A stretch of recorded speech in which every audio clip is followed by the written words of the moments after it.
자, 우리가 이제 이 단원에서는 운동량과 충격량에 관해서 얘기를 할 건데, 자, 먼저 운동량부터 볼게. 자, 운동량이라는 거는 어떤 물체든지 걔네들이 운동을 하잖아. 어떤 물체든지 그때 그 운동을 할 때 걔네들이 갖고 있는 운동의 그 정도가 있잖아. 그거를 우리가 앞으로 양적으로 나타낼 거거든. 그걸 이제 운동량 이렇게 얘기를 하는 거지. 자, 여기서 중요한 거는 바로 운동할 때 운동량을 갖기 때문에 우리가 항상 얘가 바로 속도가 빠르기가 존재해야지만 운동을 가질 수 있다는 거, 운동량을 가진다는 거. 따라서 이 V가 반드시 필수적이므로 이제 이 V의 곱하기 이제 M 곱하기 V 이렇게 나타나는 거지. 여기서 이제 중요한 거는 이제 빠를수록 얘가 멈추기가 어렵기 때문에 더 운동을 많이 하기 때문에 계속 얘가 달려가니까 멈추기가 어렵잖아. 더 운동을 잘하잖아. 따라서 V에 항상 비례한다는 거. 그 다음에 이제 이 물체가 항상 물체는 항상 질량을 갖고 있잖아. 작든지 크든지. 따라서 그 운동량도 바로 M이 존재해야지 우리가 운동량을 정의를 내릴 수가 있다는 거. 그리고 M이 커야지만 우리가 운동을 더 잘한다라고 얘기를 하는 거는 무거울수록 얘가 계속 움직이려고 하는 성질이 있기 때문에 우리가 앞에서 운동 관성이라고 했기 때문에 따라서 얘가 운동량이 더 크다 이렇게 얘기를 한다는 거지. 자, 여기서 중요한 거는 이 타자 선수가 멈추기가 어렵다는 거는 운동을 더 많이 하기 때문이다 라는 거. 따라서 우리가 질량과 속도가 클수록 멈추기가 어렵기 때문에 M 곱하기 V에 MV에 비례한다 해서 M 곱하기 V가 운동량이다 라고 정의를 내린 거다.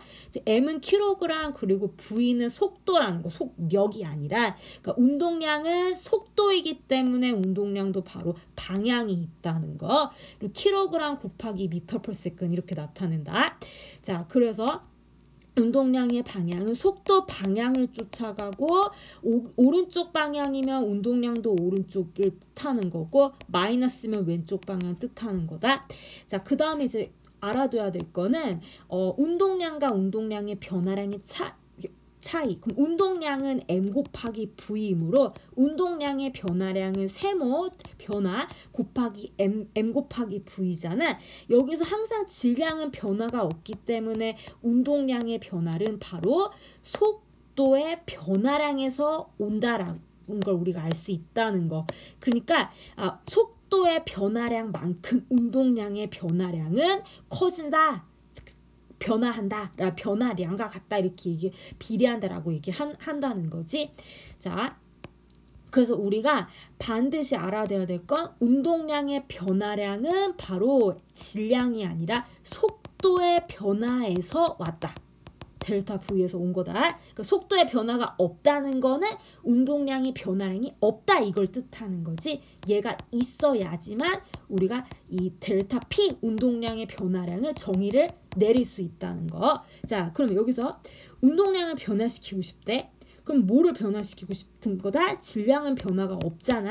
같은 공이잖아. 이렇게 따라서 속도를 변화시킨다 그걸 얘기를 하는 거고, 그럼 속도를 변화시킨다는 거는 뭐가 된다는 거다? 물체가 가속이 된다는 거나 한마디로 가속도가 존재한다는 거지. 그럼 가속도가 존재한다는 건 뭐가 존재하는 건데? 그거는 바로 R자임이 존재한다 이렇게 얘기했다. 시그마 F는 MA.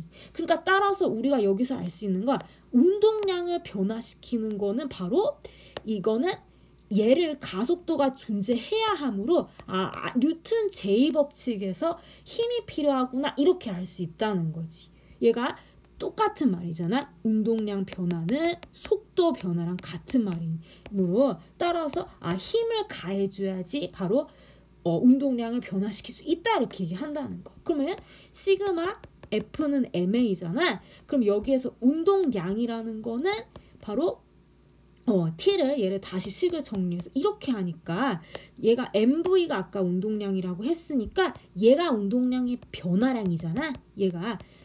얘를 우리가 P 이렇게 나타내므로 델타 P 이렇게 나타낸단 말이야. 그러면 얘를 델타 P를 하기 위해서는 T를 양변에 곱해보면은 뭐가 필요하다는 걸 알 수 있다? 힘과 이 시간을 가해줘야지 운동량을 변화시킬 수 있다, 이걸 알 수 있다는 거.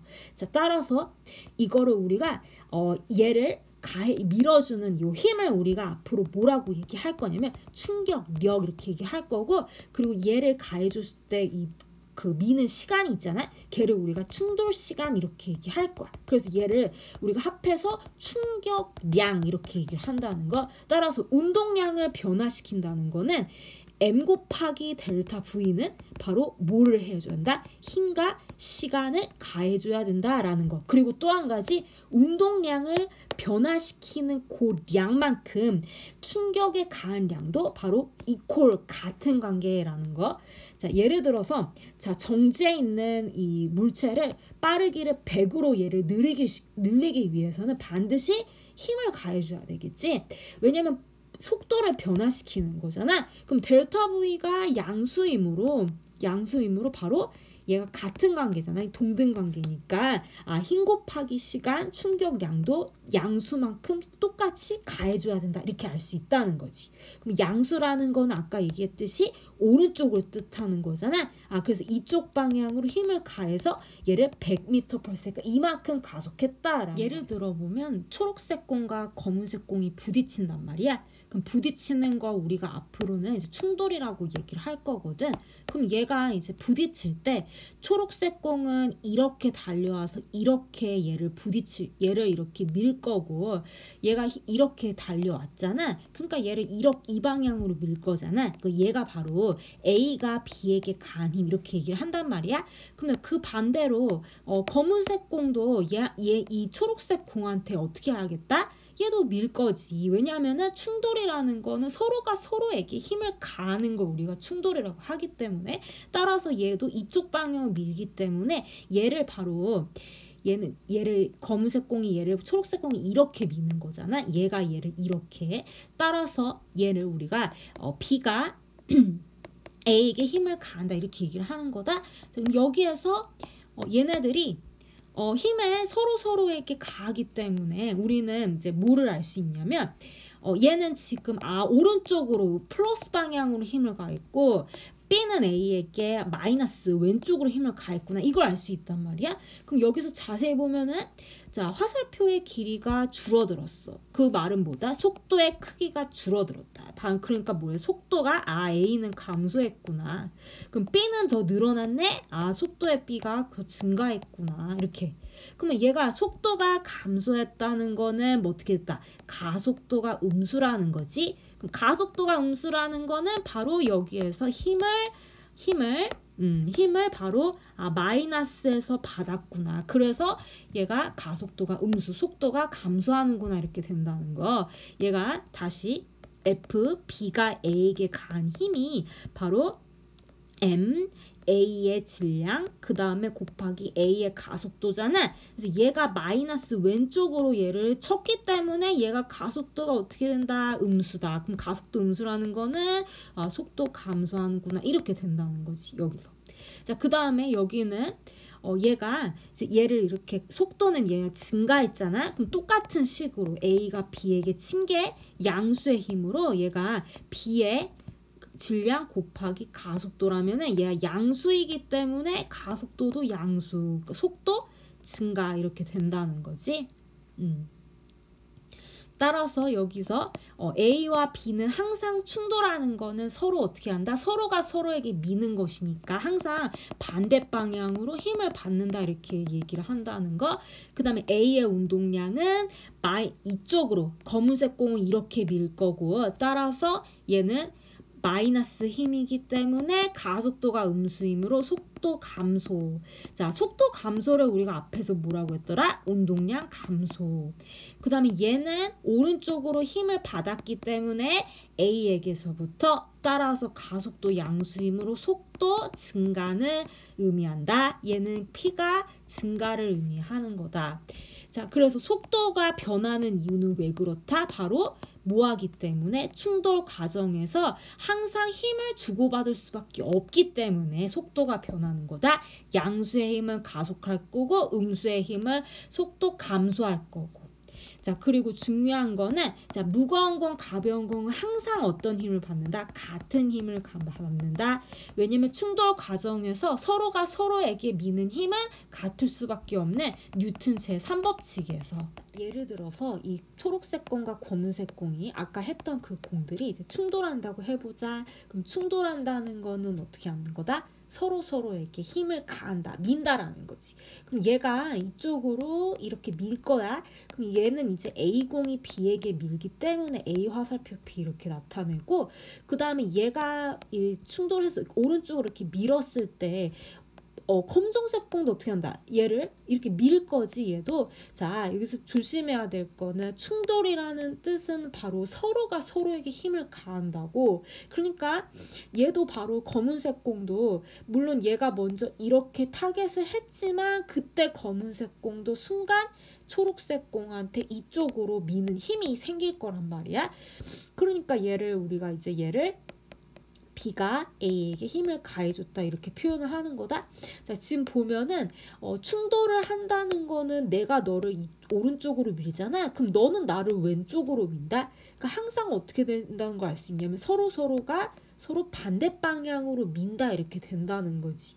그럼 얘가 이제 우리가 이 반대 방향을 내가 마이너스 이렇게 얘기할 거지. 마이너스 FA 화살표 B 이렇게 얘기를 할 거다. 그래서 이제 얘는 뭐를 얘기하냐면 방향이 반대이고 크기가 같고 힘의 크기가 서로가 서로에게 가한 힘은 우리가 뉴튼 제3법칙에서 크기가 같다 이렇게 얘기했잖아. 그리고 방향은 반대고. 자, 충돌하는 순간은 항상 어떻게 할 수? 접촉을 하기 때문에 내가 너에게 그 충돌하는 순간 너는 나에게 나는 너에게 같은 힘을 준다 이렇게 얘기했잖아. 뉴튼 제3법칙에 의해서. 따라서 얘네들이 마이너스 힘 이렇게 얘네들이 이렇게 크기 같고 방향 반대다 이렇게 볼 거냐면 운동량 보존 법칙을 볼게. 운동량 보존 법칙. 그럼 여기에서 이 초록색 공은 이쪽으로 그 다음에 검은색 공은 이쪽으로 힘을 받았잖아. 원래는 얘네들을 더해줄 수가 없어. 근데 나는 얘네들을 더할 거야. 그럼 어떤 조건이어야지 더할 수가 있냐? 얘네들을 바로 이 물체를 하나의 거다란 큰 박스, 큰 물체라고 해보자. 그래서 MA 플러스 MB라고 하나의 큰 시스템의 물체라고 가정했을 때 얘네들을 더해줄 수 있다는 거. 그럼 얘는 하나의 물체로 하기 때문에 얘는 왼쪽으로 FB 화살표 A에게 작용한 힘이 이쪽 작용, 그 다음에 이쪽 방향으로는 B에게 작용하는 건 오른쪽 힘. 이렇게. 그래서 따라서 얘는 플러스, 얘는 마이너스 이렇게. 얘는 마이너스, 얘는 마이너스 FB 이런 식으로 얘기할 수 있지. 그럼 얘를 어떻게 한다? 이제 더할 수 있다. 그러면 이제 어떻게 표현한다? 시그마 F 한 시스템으로 본다는 거. 커다란 큰 물체. 그래서 얘를 더해보자. FA 더하기 FB 이렇게 되잖아. 근데 FA는 마이너스 FB와 같음으로 0 이렇게 될 거고, 그 다음에 얘는 뭐와 같다? 바로 A를 가속하게 만든다 이렇게 얘기를 해줬고, 여기 속도를 감소시켰잖아. 그다음 얘는 바로 B에게 작용하는 가속도를 바로 증가시켰다. 양수의 힘, 얘는 왼쪽의 힘 이렇게 얘기했기 때문에 따라서 얘네들을 자 얘를 대입을 시켜보자. 그럼 얘를 플러스하면 얼마가 된다는 뜻이다. 얘를 플러스 이렇게 하면은 0이 된다 이 뜻을 얘기를 하는 거다. 그럼 얘를 자 다시 자 T분의 A, T분의 델타 VA, 그 다음에 플러스 MB 곱하기 T분의 델타 VB 이퀄 0 이렇게 되잖아. 그럼 여기서 우리가 시간을 곱해줄 수가 있지. 양변에 다 시간을 곱해주자. 왜냐하면 우리가 이 충돌할 때 얘네들은 항상 어떻게 충돌할 때 시간은 1초, 3초 이렇게 이럴 수가 없잖아. 같은 동시에 충돌해서 동시에 떠나는 거잖아. 그러니까 충돌 시간은 같을 수밖에 없으니까 얘를 어떻게 할 수 있다? 얘를 곱해서 얘를 캔슬해서 다 상쇄시킬 수 있다는 것. 따라서 식을 정리하면 MA 델타 VA는 마이너스 mb 델타 vb와 같구나. 뭐를 뜻한다? 운동량의 A의 변화량은 운동량의 B의 변화량과 반대다 이 식이 된다는 거. 얘를 우리가 뭐라고 부르냐? 운동량 보존 법칙 이렇게 얘기한다는 거. 자, 한 번만 더 해보자. 델타 PA 플러스 델타 PB는 0이잖아. 그러면 PA 플러스 PB 이퀄 PA 프라임 플러스 PB 프라임이 될 거야. 왜냐면 델타라는 거는 나중 빼기 처음을 얘기하는 거잖아. 프라임은 충돌 후를 얘기한다. 나중. 자, 따라서 이 식이 이렇게 된다. 자, 그럼 요 뭐를 알 수 있다. 바로 충돌 전에 얘네들을 합한 운동량과 그 다음에 충돌 후에 얘네들을 합한 운동량이 있잖아. 걔네들은 어떻게 될 수밖에 없다? 보존 같을 수밖에 없다. 일정하구나. 자, 요거를 우리가 뭐라고 부른다? 운동량 보존 법칙 이렇게 얘기하는 거지. 운동량 보존 법칙은 누구를 기준으로 항상 얘기한다? 충돌을 기준으로 전후로 나누어서 같다 이렇게 얘기를 한다는 거. 따라서 이게 바로 운동량 보존 법칙식이고 혹은 어떻게도 얘기할 수 있다. 자, A의 운동량의 변화량은 항상 B의 운동량의 변화와 반대다 이렇게 얘기할 수 있다는 거. 그러니까 한쪽은 운동량이 증가하면 속도가 증가하면 한쪽은 운동량이 감소다 이렇게 얘기할 수 있다는 거지. 자, 여기서 이제 중요한 건 뭐냐? 그러면 운동량 보존은 반드시 우리가 얘를 하나의 시스템으로 봐서 얘네들을 합한 힘이 0이야. 그럴 때만 어떻게 될 수 있어? 운동량 보존 법칙이 성립하지. 그렇기 때문에 무슨 힘이 반드시 작용해야 된다? 이 작용력, 반작용력이 필수적으로 작용해야지만 우리가 이 식을 쓸 수 있다는 거. 자, 작용력, 반작용력은 오직 언제? 충돌할 때 존재한다는 거. 그러니까 우리가 이 운동량 보존을 충돌의 상황에서 쓴다 이렇게 얘기한다는 거다. 자, 그리고 여기에서 내가 그 표현을 조건을 이렇게 나타냈어. 그럼 얘는 바로 뭐를 뜻하냐면 외력을 뜻하는 거야. 외부의 힘을 뜻한다. 그럼 외력과 내력은 뭘까? 내력은 바로 얘네들을 봤을 때 얘네들 사이사이끼리 작용하는 상호작용하는 힘 있잖아. 작용 반작용을 내력 이렇게 얘기해. 상호작용 힘이 뭐라고? 작용 반작용. 그러면 그 작용 반작용 외에 무수히 많은 힘이 있겠지. 예를 들면 공기저항도 있잖아. 자, 공기저항도 있고 수직항력도 있고 마찰도 있잖아. 자, 그걸 우리가 외력 이렇게 얘기를 하는 거야. 상호작용하는 두 물체 사이 끼리끼리 작용하는 힘이 아니라 그 바깥의 것들 힘들 중력 뭐 수직항력 아니면 마찰 이런 것들. 그럼 걔네들이 어떻게 해야 된다? 걔네들 합이 0이어야지만 운동량 보존이 성립이 된다. 이걸 얘기를 뜻하는 거. 만약에 마찰이 매우 심해.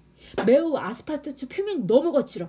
그러면 어떻게 되는 거다? 여기에서 마찰력이 작용하기 때문에 얘네들이 이퀄 관계가 아니게 된다. 이렇게 된다는 거지. 여기서 예를 들어서 플러스 F라는 마찰력이 끼어들었잖아. 따라서 얘가 0이 아니라 마찰력의 힘과 같다. 이렇게 그 식이 이퀄 관계 보존이 성립이 안 된다. 이렇게 된다는 거지.